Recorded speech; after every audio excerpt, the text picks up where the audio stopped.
Good morning everyone. என் பேர் ஸ்னேஹா பிரகாஷ். என்னோட attender மோகன் எங்கள் அப்பா. ஸோ அவரை கூட்டிகிட்டு நாங்கள் இங்கே நந்தா ஹாஸ்பிட்டல் வந்தோம்.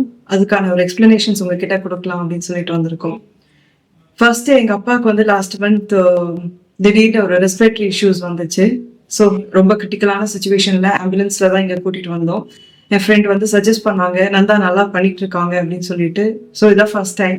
ஸோ அவரை கூட்டிகிட்டு வரும் பொழுது அவருடைய நிலைமை ரொம்ப கிரிட்டிக்கலாக இருந்தது. இமீடியட்டாக எமர்ஜென்சி யூனிட்ல நாங்கள் பார்த்தோம். இமீடியட்டாக எங்களை ரெஸ்பாண்ட் பண்ணாங்க, எங்களுக்கான ட்ரீட்மெண்ட் ஸ்டார்ட் பண்ணாங்க. எங்கள் அப்பா அப்படியே 2 days கிரிட்டிக்கல் ஸ்டேஜ்லேயே இருந்தார். அவருடைய குட் அண்ட் பேட்ஸ் எல்லாமே இன்ஃபர்மேஷன் கொடுத்தாங்க. அதுக்கப்புறம் நாங்கள் ஐசியூக்கு அந்த கேர் முடிச்சதுக்கப்புறம் ஐசியூக்கு கூட்டிகிட்டு போய் அங்கே போய் அவருக்கு தேவையான எல்லா மெடிகேஷன்ஸையும் ஸ்டார்ட் பண்ணி ப்ரிகாஷன்ஸ் கொடுத்து அவருக்கான ஹோப்ஸ் எங்களுக்கு லைனாக வர ஆரம்பிச்சது. 1 by 1 ஸ்டார்ட் பண்ணோம். அப்போதான் ட்ரெக்கியோஸ்டமி அப்படின்னு சொல்லி ஒரு ப்ரொசீஜர் பண்ணால் அப்பாவுக்கு இன்னும் கொஞ்சம் பெட்டராக இருக்கும். பிகாஸ் அவரோட ஆக்சிஜன் லெவல் அவ்வளோ டவுனாக இருந்தது. பிகாஸ் 7-8 நாளாக அவர் ஃபுட் எதுவுமே எடுத்துக்கல, அவரோட ரெகுலர் டேப்லெட்ஸ் எதுவும் எடுத்துக்கல. ஸோ நெக்ஸ்ட் ஹோப் அப்படிங்கிறது ட்ரெக்கியோஸ்டமின்னு சொல்லி சஜஸ்ட் பண்ணாங்க. அதுக்கான பாசிட்டிவ் அண்ட் நெகட்டிவ் ரெண்டுத்தையுமே ரொம்ப கிளியராக எக்ஸ்பிளைன் பண்ணாங்க.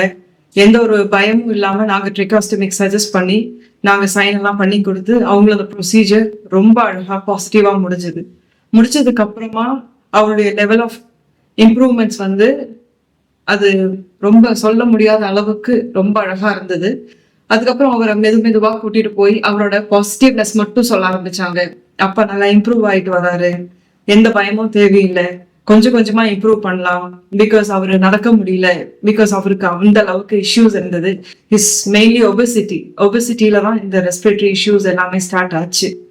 ஸோ ட்ரெக்கியோஸ்டமி முடிஞ்சு நெக்ஸ்ட் லெவலுக்கான ப்ராசஸ் ஸ்டார்ட் பண்ணி இன்னைக்கு ஆல்மோஸ்ட் ஒரு 1 month of time gradually improving.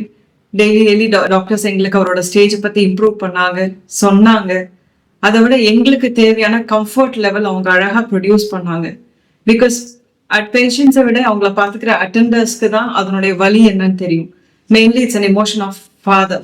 ஒரு வீட்டுக்கு முக்கியமான ஒரு தூண். அந்த தூண் அந்த இடத்துல ரொம்ப கஷ்டமான ஒரு நிலைமையில இருக்கும்போது எங்களுடைய கஷ்டம் உங்களுக்கு சொன்னா புரியும்னு நினைக்கிறேன். அந்த அளவுக்கு இஷ்யூஸ் இருந்து இன்னைக்கு எங்க அப்பா 1 monthல இஸ் கோயிங் டு வாக், நடக்க ட்ரை பண்றாங்க. ஆல்மோஸ்ட் நாங்க வந்து டிஸ்சார்ஜ் பண்ற நிலைமையில இருக்கோம். We are happy to welcome him back at home. அந்த சிச்சுவேஷன்ஸ்ல நாங்க எனக்கு இருக்கும் பொழுது so we have to thank our management of Nanda, all staffs, doctors, entire team who have supported us very well. அந்த அளவுக்கு எங்களுக்கான சப்போர்ட் பாசிட்டிவிட்டி எங்களுக்கு கிரியேட் பண்ணி இன்னைக்கு நாங்கள் அவ்வளோ ஹாப்பியா இருக்கோம்.